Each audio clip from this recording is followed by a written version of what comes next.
Well, good morning. It's good to be with you this morning. If you're new, my name is Sean. I'm one of the pastors here. And I can already tell who are the rule followers and who are the rule breakers in the group. Because the rule followers saw the countdown timer and it's like, oh, the time's getting close. I'm going to sit down and have a thing. And the rule breakers in the group are those who are like, you know what? I'm going to finish my conversation. I'm going to finish my sentence. I'm going to go downstairs and we get a cup of coffee, maybe 2 cookies, and I'll come back up when I'm ready, right? This is one of the first things I realized when my wife and I were starting to get to know each other was we had very different dispositions of which one of us was a rule keeper and which one of us was a rule follower or a rule breaker. I myself am not a rule breaker, but I am a rule bender. I am not like a strict like rule keeper.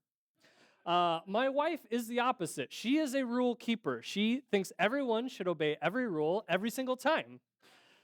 And when we first met, she was working at the college that we were going to, and she had this job that she was the like ticket person at the cafeteria when people would come in.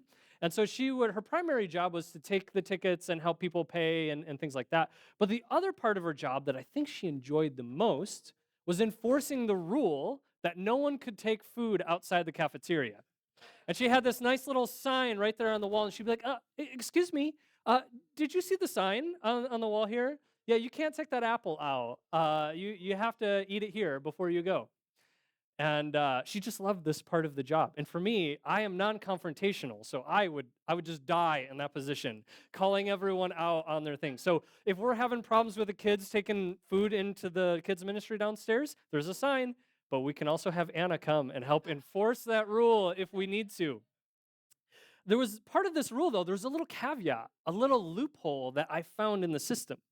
There was this understanding that there was these brown paper bags, and these brown paper bags were used to take someone else lunch, or if you had like a meeting or something, you could take your lunch and put it in a brown paper bag, and then you could take it out of the cafeteria. And so I found this way that if I wanted to eat a cookie on my way to class, I would just get a paper bag and put the cookie in there, fold it up, and then I would wave to my future wife, hey, hey, as I walked out of the cafeteria, and then I'd go out and I'd pull the cookie out and I'd throw the bag away and just eat it on the way to class. So you can see we have different dispositions on how we come to rules. I don't know if you've realized this maybe as you're driving. Some people take the speed limits literally. Some people see those as suggestions. Stop signs, we have one by our house that's a 4-way. Some people think that's optional, and they just go right through.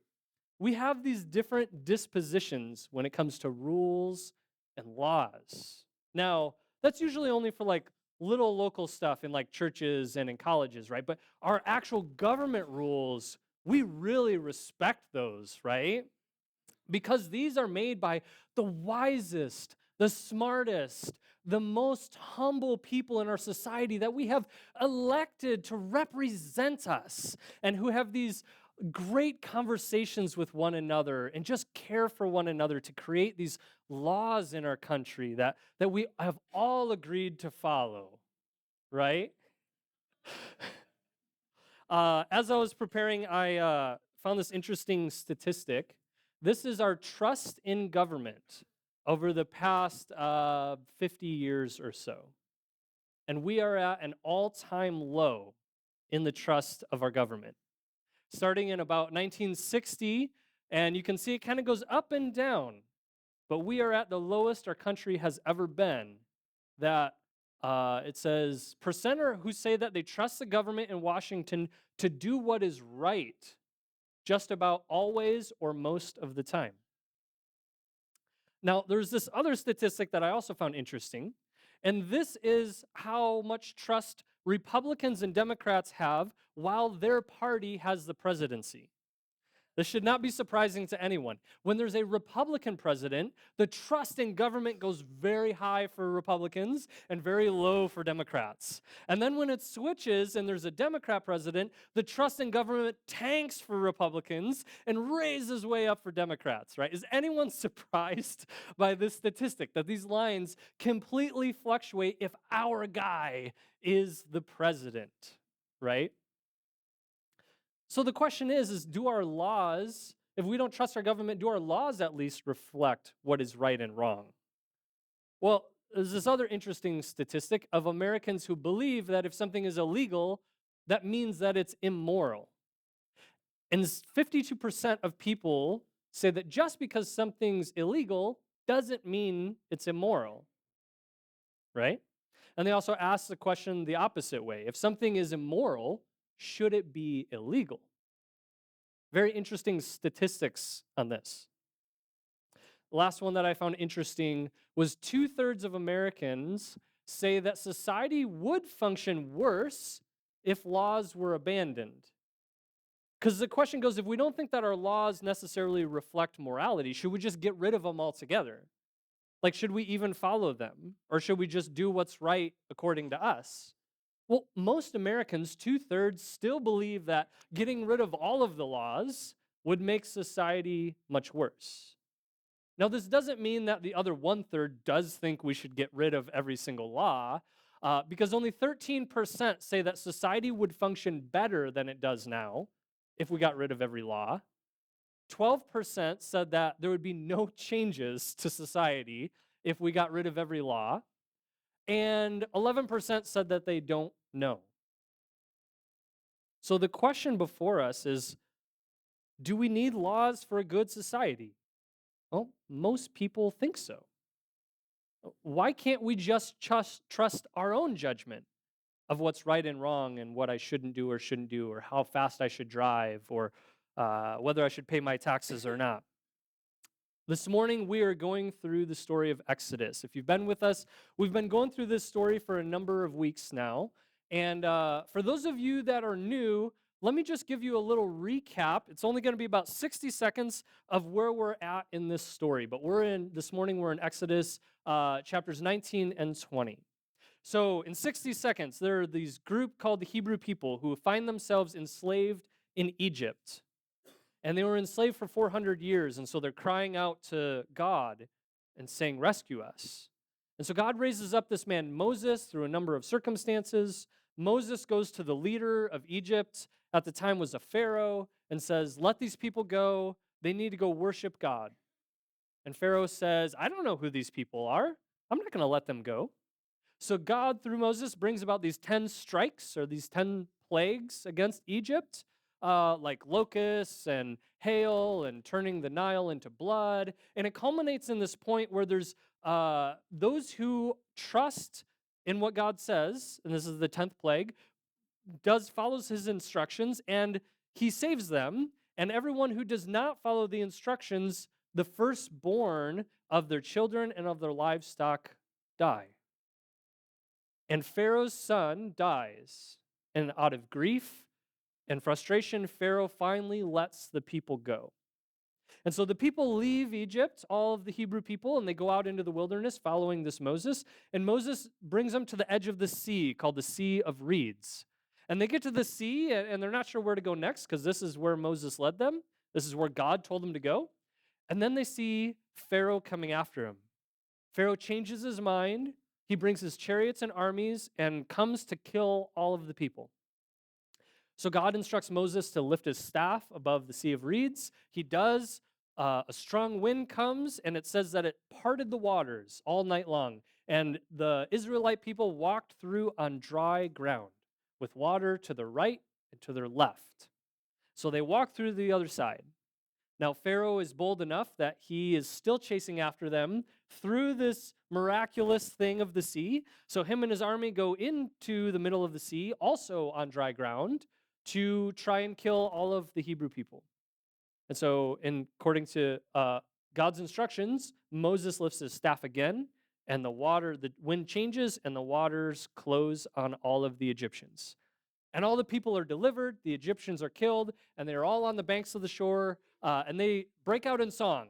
And Pastor Kyle talked about this. Even the elderly among them were shaking tambourines and singing and dancing, and so they're celebrating that they are now free. So they're going through the desert. They have a hard time finding water and bread, so God provides for them each day this thing called manna, which means what is it? And it's on the ground, and they collect it each day. And then Moses is there, and he is judging the people, like helping figure out what's right and wrong.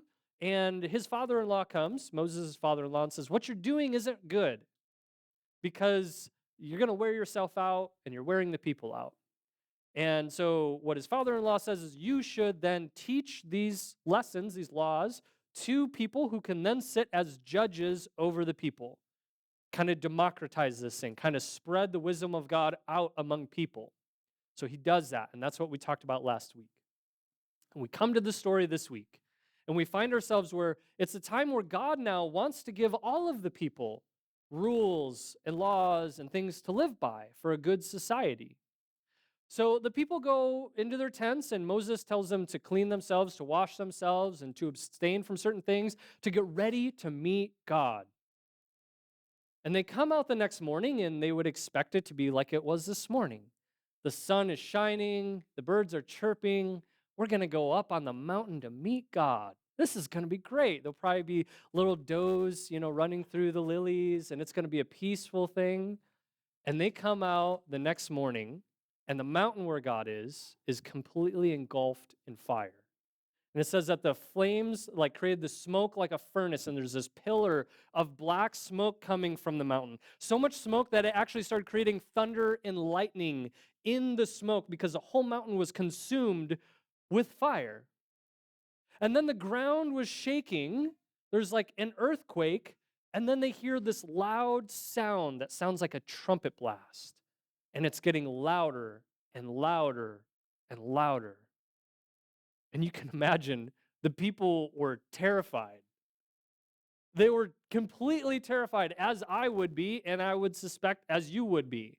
You're expecting a peaceful morning, and this is the apocalyptic scene that you see, that the mountain is on fire, and it says that God descended to the top of the mountain. And then we hear an audible voice come out of the cloud and speak to the people of Israel and give them these instructions. So if you have your Bibles with you, we'd encourage you to turn to Exodus chapter 20. This is the context in which we get these things that we call the Ten Commandments. How many of you have heard of the Ten Commandments before? Probably almost everyone, even if this is your first time ever in church. They did not drop out of heaven to a people that were not in a culture and in a time and a place. They did literally come out of heaven in a booming voice, but to a people and a culture and a place that is very different from us. But this is what God said to them, and I'm going to read it in its entirety, verses 1 through 17, because I think it's good for us just to hear the context in which God is saying this. And God spoke all these words, "I am the Lord your God who brought you out of Egypt, out of the land of slavery. You shall have no other gods before me. You shall not make for yourself an image in the form of anything in heaven above, or on the earth beneath, or in the waters below. You shall not bow down to them or worship them. For I, the Lord your God, am a jealous God, punishing children for the sins of their parents to the third and fourth generation of those who hate me, but showing love to 1,000 generations of those who love me and keep my commandments. You shall not misuse the name of the Lord your God, for the Lord will not hold anyone guiltless who misuses his name. Remember the Sabbath day by keeping it holy. 6 days you shall labor and do all your work, but the seventh day is a Sabbath to the Lord your God. On it you shall not do any work, neither you, nor your sons or daughters, nor your male or female servants, nor your animals, nor any foreigner residing in your towns. For in 6 days the Lord made the heavens and the earth, the sea and all that is in them, but he rested on the seventh day. Therefore the Lord blessed the Sabbath and made it holy. Honor your father and mother, so that you may live long in the land the Lord your God is giving you. You shall not murder. You shall not commit adultery. You shall not steal. You shall not give false testimony against your neighbor. You shall not covet your neighbor's house. You shall not covet your neighbor's wife, or his male or female servant, his ox or donkey, or anything that belongs to your neighbor. These are the 10 commandments. This is what God instructed to the people. Now, later on, we'll see that Moses will go up on the mountain and he'll get a written copy in stone of the tablets. But the first introduction to this way of living is God Himself speaking to the people from this fiery mountain. And what was their response? They said, Moses, don't let God speak to us anymore because we will die. Now, I don't know if it's because of the mountain and the fire or if it's because of the commandments. If this is what we have to keep, we're going to die. This morning, I don't want to spend a lot of time talking through all of the 10 commandments and explaining what they are because I think for most of us, we have a pretty good understanding of what they are. The challenge in the 10 commandments is not understanding them, it's obeying them. So here's what they are: have no other gods, do not make idols, do not take the Lord's name in vain, keep the Sabbath day holy, honor your father and mother. Happy Mother's Day. Do not murder, do not commit adultery, do not steal, do not bear false witness, and do not covet. These are the 10 words of God that He gave His people. The 10 laws, the 10 commandments, the 10 ways for them to order their society.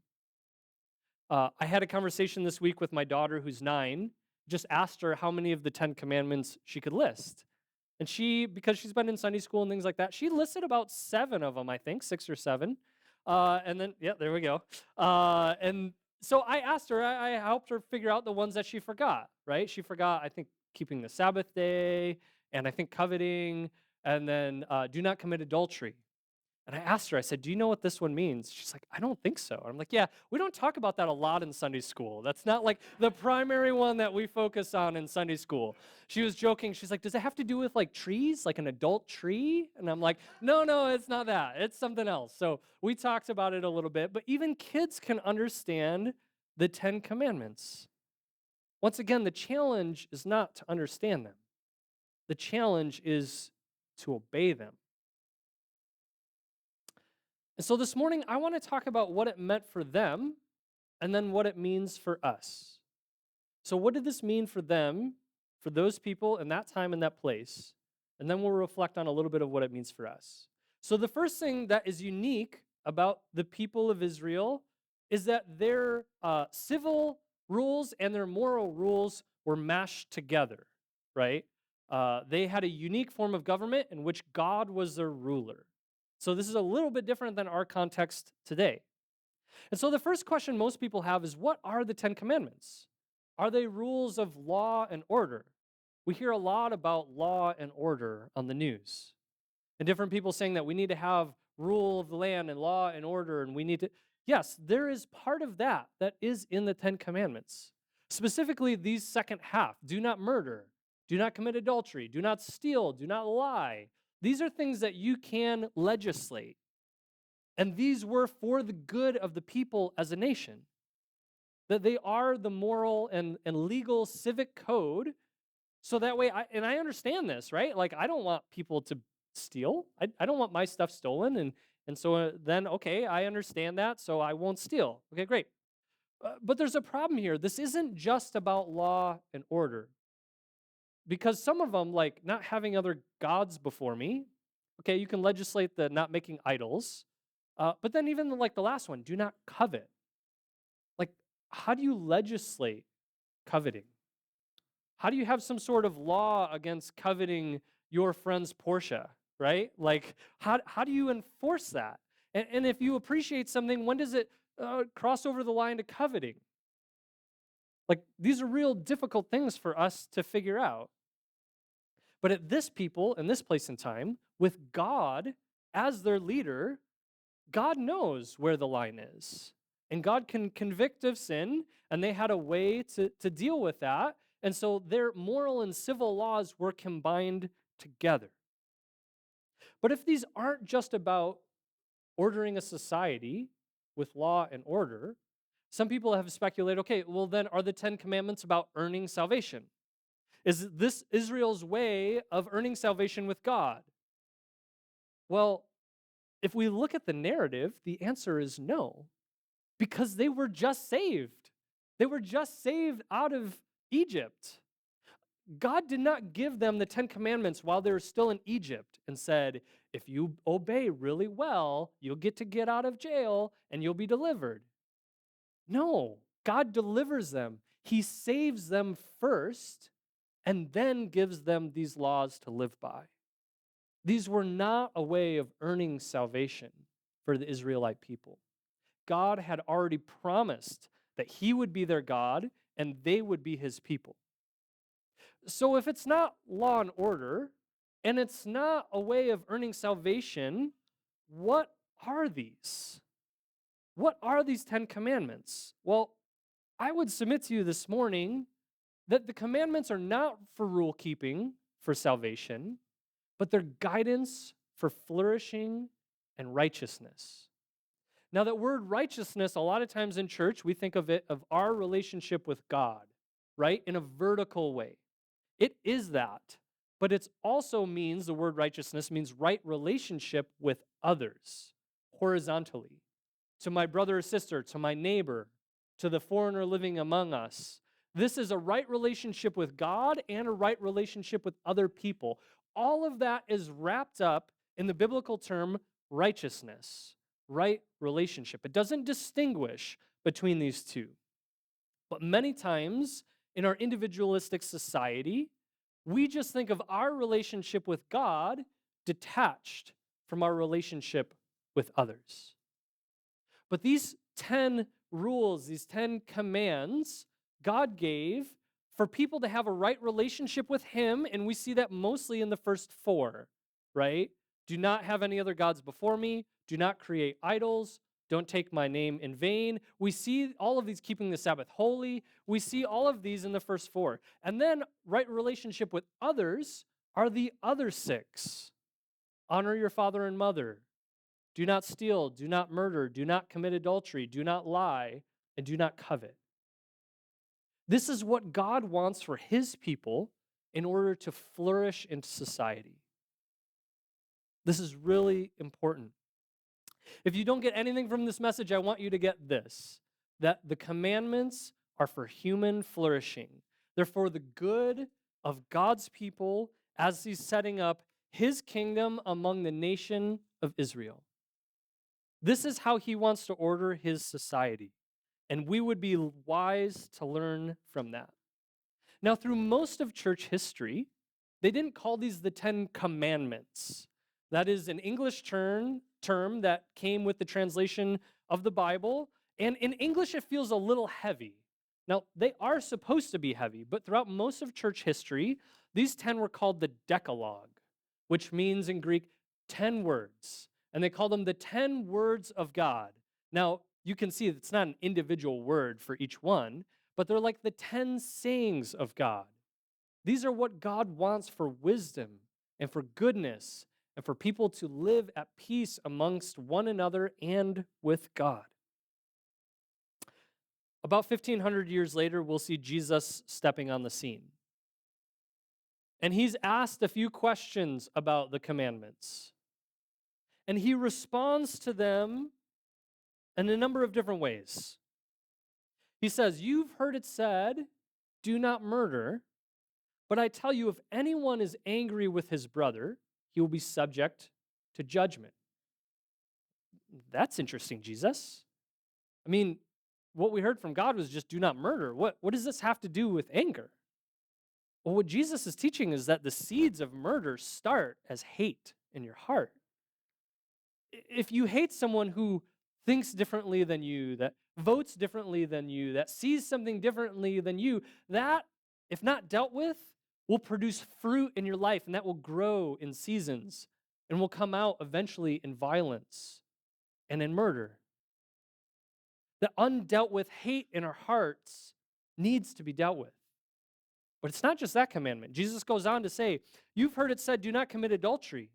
But I tell you, anyone who looks at a woman lustfully has already committed adultery in his heart.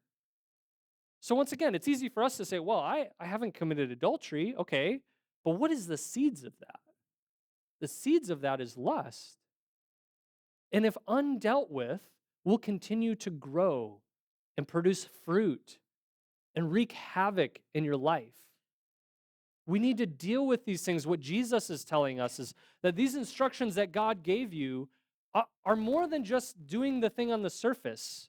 These are instructions for wisdom, for living, for goodness. And we need to deal with these on a much deeper level, to the depths of our heart. So someone comes up to Jesus and they ask him, so, okay, of these 10 commandments, which is the greatest? If these things are opposing, or if I run into a situation, or how do I know which one to prioritize? Jesus says, love the Lord your God with all your heart, with all your soul, and with all your mind. This is the first and greatest commandment. And the second is like it. Love your neighbor as yourself. Jesus summarizes this whole thing, not just the 10, but Israel was given like 600 laws to follow. And Jesus is able to boil them down to just 2 points: loving God with all your heart, soul, mind, and strength, and love your neighbor as yourself. Once again, the difficulty is not understanding, it's obeying. It's obeying to love God with everything we have. It's difficult to do that. It's difficult to love our neighbors as ourself. Sometimes I think when we look at the 10 Commandments and we look at the commands of God, we view them just as like arbitrary rules that, like, oh, well, we just do this just to appease God, but it doesn't really do anything in my life. And we just think of it as just this way of keeping or breaking, this binary, and we don't look at it as wisdom for living. And the truth of the matter is that most of us follow the rules that we think are good rules. If we understand the reason why, we usually will follow it. Like, oh, okay, like I don't want people to steal my stuff, so I won't steal someone else's stuff. And like, oh, I won't do this or that, or I'll obey this or that law.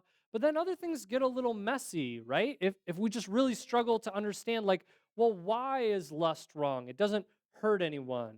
Or why is coveting wrong? Because it doesn't hurt anyone. And it's the laws or the rules that we don't understand that we usually struggle to follow. And the key to this is because we put ourselves as the authority.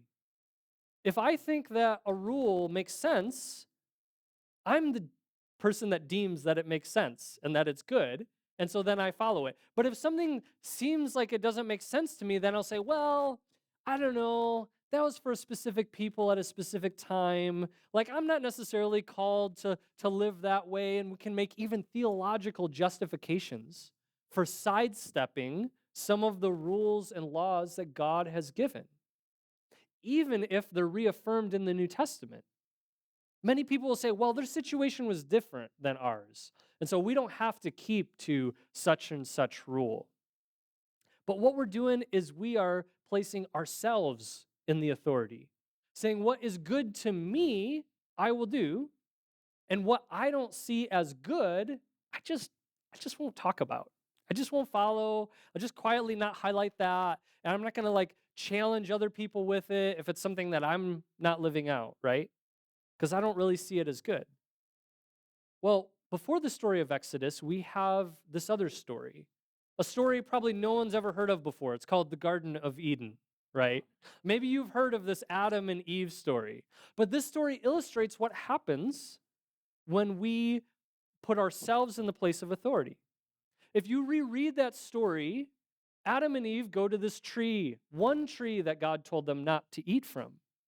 And they go to the tree, and it says that Eve saw that the fruit looked good for tasting, for nourishment, and for wisdom.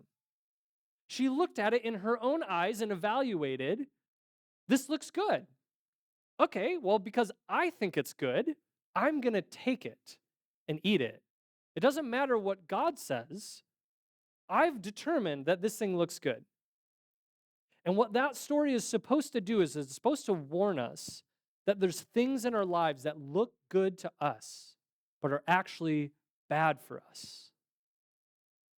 And this takes a lot of trust to say, God, this thing looks good to me, this job offer, this dating relationship, this other thing, whatever it is, this looks good to me, but I feel like you've told me not to do this thing at this time or this place, so I'm going to let that thing go.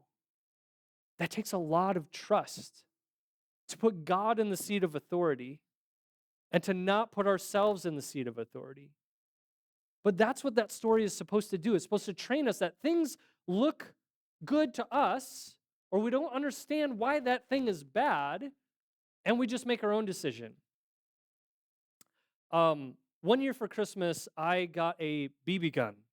Now, it wasn't a Red Ryder BB gun, but it was a BB gun. It was actually better than the Red Ryder BB gun because this is one that you could like pump 10 times, and you could also load pellets into it. And so my parents had this rule, and my mom, I was texting her this week a little bit about it, and my brother. It's interesting what we each remember differently about that story. And so there's this rule in our house that we were not to use the BB guns when my parents weren't home. And my brother texted me and said, actually, what he remembers is that we weren't even supposed to touch it.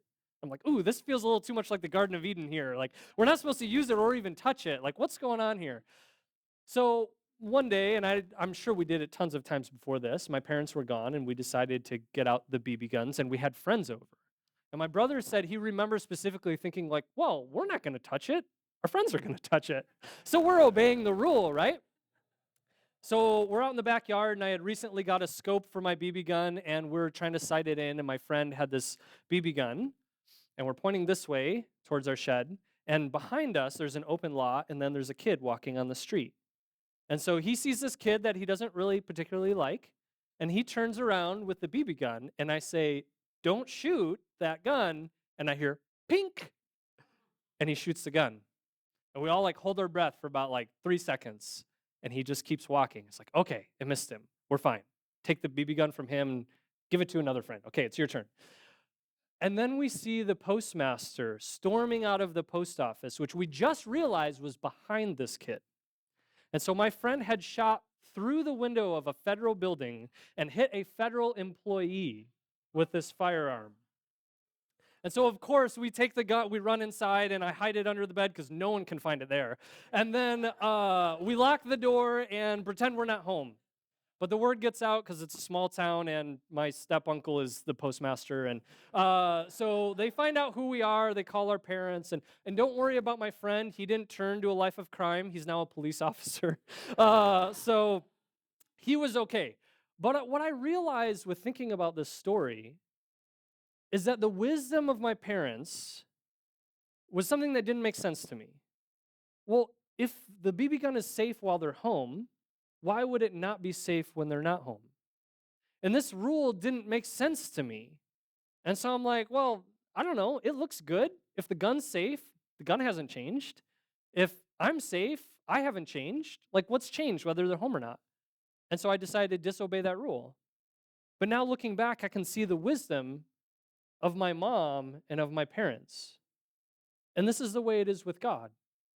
There are things that we can't see, things that we can't imagine, outcomes that we can't even fathom, that God is saying, this thing looks good to you, but it's not good. And you need to trust me and obey me in it. So my question for us this morning is, which one of God's commands do we struggle to trust him in? Ones specifically that we don't think are good, or ones that we think are outdated, or ones that we think don't apply to us. Yes, that's good for other people, but not for me in my situation.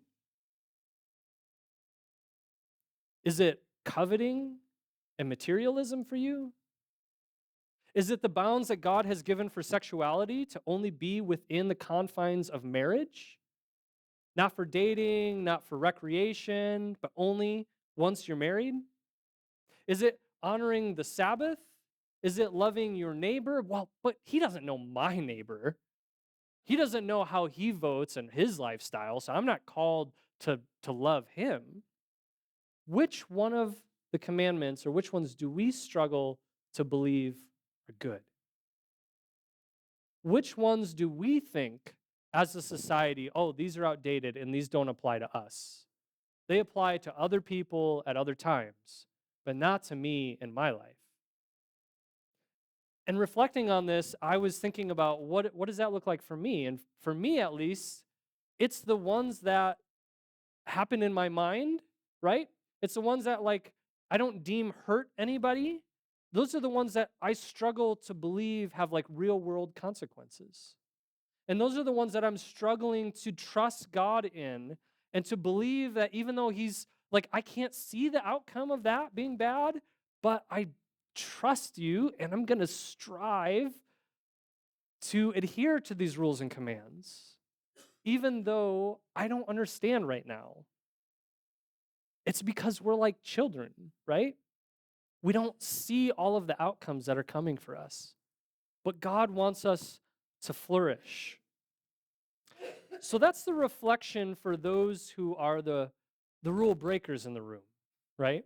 Which one of the rules do you struggle to believe and follow, even if you don't think they're good? What about the rule keepers in the room? What's the challenge for you this morning? Well, I think the challenge for us is that we lend ourselves to self-righteousness and hypocrisy because we see ourselves as the one who keep the rules, and these are the other people that need these rules. I don't know if you guys heard last September, the state of Texas passed a law requiring public schools to post the 10 Commandments in every classroom. And I listened to a talk between two Christians, one Democrat and one Republican, reflecting on this. And one of them says this: "My problem is seeing politicians in Texas force everyone to put up a poster of the 10 Commandments when they don't even follow the 10 Commandments themselves. As people of faith, we should be trying to follow these 10 Commandments rather than forcing people to put up a poster, because to me, that indicates a dead religion." I'm not necessarily opposed to putting up the 10 Commandments because I do believe they are wisdom for good and righteous living. But some of us have postured ourselves in a place of self-righteousness, in a place that we're instructing other people to do things that we ourselves don't follow.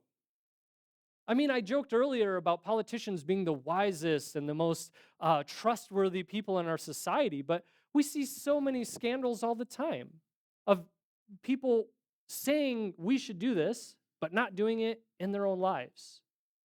Jesus had this critique of the religious leaders of his time.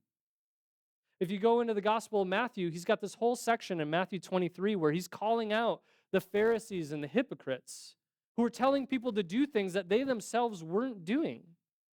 And so for the rule followers in the room, this might be the call for you this morning. It's to not put yourself in a place of self-righteousness and hypocrisy, but for you to follow the call of God on your own life first before commanding and making other people follow.